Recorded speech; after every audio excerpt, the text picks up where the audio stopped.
کراچی کی whole cell سبزی منڈی میں پیاز اور ٹماٹر کی قیمتیں کریش کر گئیں۔ ہول سیل سبزی منڈی کی بیوپاریوں نے بتایا کہ منڈی میں اتوار کو پیاز 20 روپے سے 35 روپے فی کلو فروخت ہوئے۔ پیر کو اول درجے کی پیاز کا منڈی میں ریٹ 50 روپے اور درجہ دوم کا ریٹ 35 روپے فی کلو ہو گیا۔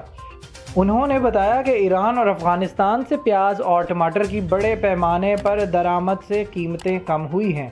واضح رہے کہ افغانستان سے پیاز اور ٹماٹر کی پہلی کھیپ پاکستان کے آنے کے بعد ملک بھر میں سبزیوں کی بڑھتی قیمتوں میں نمایاں کمی کا امکان پیدا ہو گیا تھا۔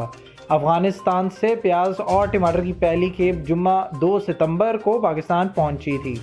چمن بارڈر کے راستے پیاز اور ٹماٹر سے بھرے درجنوں ٹرک پاکستان میں داخل ہوئے تھے۔ اس سے قبل پچھلے ہفتے حکومت نے بیرون ملک سے منگوائے گئے ٹماٹر اور پیاز کو ٹیکسوں اور ڈیوٹیوں سے مستثنی قرار دے دیا۔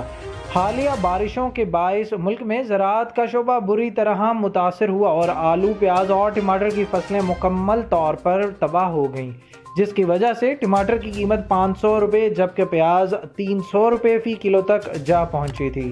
حکومت نے ملک میں ٹماٹر اور پیاز کی قلت پر قابو پانے کے لیے بیرون ملک سے منگوانے کا اعلان کیا تھا۔ پلیز ہمارے چینل کو لائک اور سبسکرائب کیجیے گا اور بیل آئیکن پر کلک کریں تاکہ مزید معلومات کا سلسلہ آپ تک جاری رہے۔